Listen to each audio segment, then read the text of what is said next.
But ಇಷ್ಟಂತೂ ಸತ್ಯ, ನೀವು 100 ವರ್ಷ ಬದುಕಬೇಕಾದ್ರೆ, ಯಾಕಂದ್ರೆ ಮನುಷ್ಯನಿಗೆ ದೇವ್ರು ಕೊಟ್ಟಿರೋದು ಆಕ್ಚುಲಿ 120 ವರ್ಷ, ನಾಯಿಗೆ 20 ವರ್ಷ, ಕತ್ತೆಗೆ 40 ವರ್ಷ, 3 ಕತ್ತೆ ವಯಸ್ಸು ಮನುಷ್ಯನಿಗೆ ಕೊಟ್ಟಿದ್ದಾನೆ ದೇವರು. ಅಟ್ಲೀಸ್ಟ್ 100 ವರ್ಷ ಬದುಕ್ರಿ ಅಂತ ಹೇಳ್ತಾರೆ ಎಲ್ಲರೂ ಕೂಡ. ಬಟ್ ಎಲ್ಲೋ ಒಂದ್ ಕಡೆ ಹೇಳ್ತಾರೆ ಒಳ್ಳೆಯವ್ರನ್ನ ಬೇಗ ಕರ್ಕೊಂಡ್ಬಿಡ್ತಾನಂತೆ ದೇವರು, ಪಾಪಿ ಚಿರಾಯಿ ಅಂತಾರೆ. ಅಂದ್ರೆ ನಾನು 100 ವರ್ಷ ಬದುಕಿರೋ ಪಾಪಿ ಅಲ್ಲ, 120 ವರ್ಷಕ್ಕಿಂತ ಕಡಿಮೆ ಇರೋದ್ರಿಂದ ಒಳ್ಳೆಯವನೇ. ಸೊ ಯಾವಾಗಲೂ ಒಂಥರ ಖುಷಿಯಾಗಿರಿ.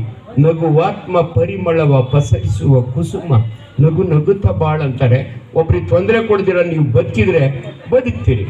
ತುಂಬಾ ಜನ ಪೇಷಂಟ್ ಇದನ್ನ ಹೇಳ್ತೀನಮ್ಮ, ಅಮ್ಮ ತಾಯಿ ಅದು ಯಾಕೆ ಅಷ್ಟು ಹೆದರ್ಕೋತೀಯ, ಆಕಾಶ ಅಂತೂ ಕಳ್ಸಿ ಬೀಳಲ್ಲ, ಬೈ ಚಾನ್ಸ್ ಬಿದ್ದೋಗ್ಬಿಟ್ರೆ ಸಿದ್ದರಾಮಯ್ಯನ ತಲೆ ಮೇಲೂ ಬೀಳ್ತದ ಕಣಮ್ಮ ಅಂದ್ರೆ ನಂಬೋದೇ ಇಲ್ಲ ಅವರು. ಇಲ್ಲ ಸರ್ ಅವ್ರು ಯಾರು ಇನ್ಫ್ಲೂಯೆನ್ಸ್ ಮಾಡಿ ಎತ್ತಿಡ್ಕೊಂಡ್ಬಿಡ್ತಾರೆ, ಹಂಗಾಗಲ್ಲ.